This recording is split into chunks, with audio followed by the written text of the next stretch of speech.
I took the road less traveled and that made all the difference. Well, in life, that may be true. But with a router, we want that router to forward on the most effective path. And one of the decision points is, what if the router has 2 or more routes that it's learned about that go to the same network? What's it to do? Well, one of the tiebreakers and decision points is the administrative distance, which we're going to talk about and then do a lab on in this nugget. So in our lab environment, let's open up DCNug once again. This is our management computer, and we've run mputty, and we have a console open to R1. And on R1, if we do a show IP route, and let's do that command together. Show IP route, press enter, and then let's hit spacebar a few times to go to the very end. And let's take a look at this OSPF learned route right here. Now, in previous videos, as part of this skill, we identified that here on the left, the routing code is indicating where that route was learned from. So this router, R1, learned about this network 10.23.0 with a 24-bit mask via OSPF. And regarding that network, it has 2 routes, these 2 bad boys right here. One with the next hop of R3 and one with the next hop of R2, using the respective interfaces that lead off to router 3 and router 2. And in this video, I'd like to focus on this value right here. This value we have seen before in the skill on static routing. This is the AD, which is an acronym or shortcut way of saying administrative distance. And administrative distance is like golf. And the question may be, what do you mean, Keith? Administrative distance is like golf. In golf, the lower score wins.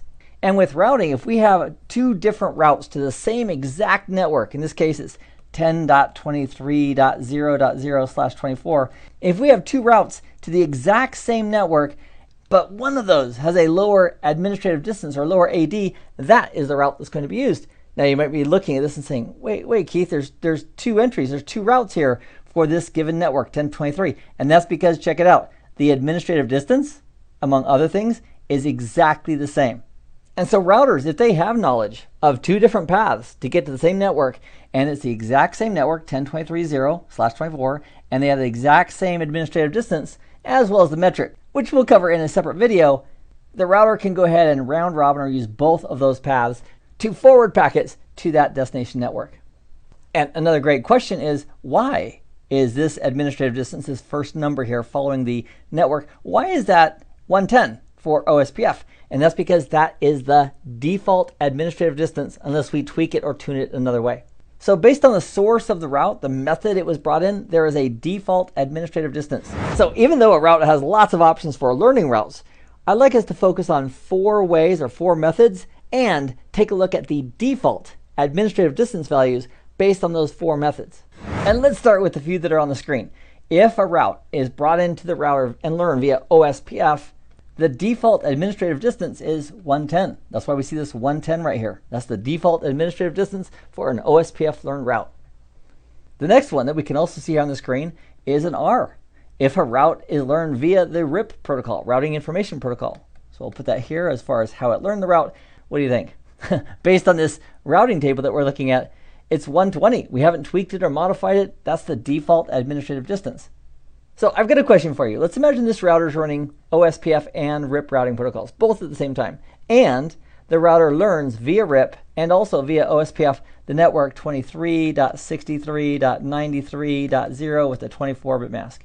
So R1 has learned about that exact network from 2 different sources based on our discussion of administrative distance. And remembering it's like golf, where lower is better, which one of these routes, the one learned from OSPF or the one learned from RIP, would be preferred by the router? And if you're saying, well, Keith, if it's like golf, lower is better, you'd be right. So the OSPF learned route will show up in the routing table, and the RIP learned route will not show up in the routing table because it's the exact same network, and the lower administrative distance means that's the route that's going to be used. And while we're talking about defaults, default administrative distances, back in the skill on static routing for IPv4, when we implemented static routes, a default static route with a normal next hop address, the static route has a default administrative distance of 1. And if we have an interface like this one, gig20 on a router, and we bring it up and then we configure an IP address directly on it, like we did on that interface, so it shows up as directly connected, a directly connected network has an administrative distance of 0, which would give it a very high priority if there was ever a conflict with somebody else advertising that same network. So let's summarize administrative distance. A directly connected network has an AD of 0. A static route has an AD of 1 by default. OSPF has an AD of 110, and RIP has an AD of 120. And Cisco has a proprietary routing protocol called EIGRP, and a basic EIGRP route, that's going to have an administrative distance of 90 just on the side.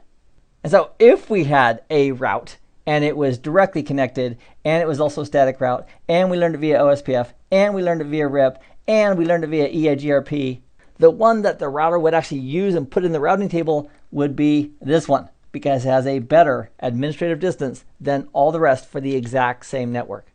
So in the lab, let's do this. Let's do a show IP route space, and let's start with connected.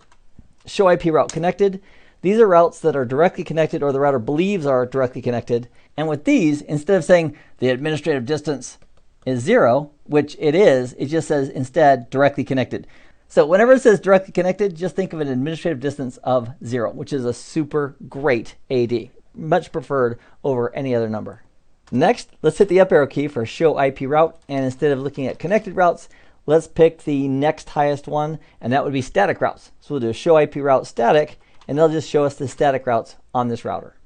So we have one static route, that's all we have on this router, but check this out. Here's the default route, and then there's our administrative distance right there. So static routes, by default, have an administrative distance of 1.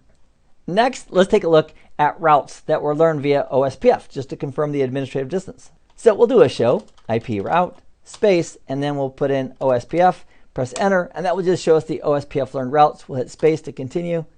And for all of these OSPF learned routes, if you'll notice, we have a very, very consistent administrative distance, because that is the default administrative distance for a route that was learned via OSPF. And then let's do one more. Let's do a show IP route, and then this time we'll say RIP, and that'll show us the RIP learned routes in the routing table on this router. So here is the routing protocol code over here on the left. These are all RIP learned routes, and check this out. 120, 120, 120, 120 is the administrative distance by default for all of them. So I would recommend that you commit to memory those, at least those 4. What is the administrative distance based on a directly connected network? And that's where we're going to start with an AD of 0. Next we have static routes with a default AD of 1. And then we have OSPF with a default AD of 110. And then we have RIP with a default AD of 120. And if there's a conflict, meaning there's 2 routes, the same exact network, same IP address, same mask, but they have 2 different administrative distances associated with them, the one with the lower administrative distance is going to win, and the other one with a higher administrative distance is not going to be used.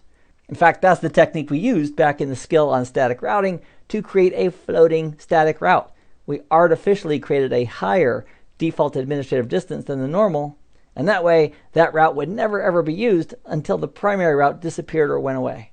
So in this video, we've taken a look at a mechanism that the router can use when it receives 2 routes that come in for the same exact network, so it can make a decision on which one it should use. And the one that has the lower administrative distance is going to be put in the routing table, and the other one's going to wait in the wings. And if there are 2 exact routes and they both have the same administrative distance, the router has the ability to then load balance using both paths to forward traffic. So thanks for joining me in this video. I'll see you in the next one. Meanwhile, I hope this has been informative for you, and I'd like to thank you for viewing.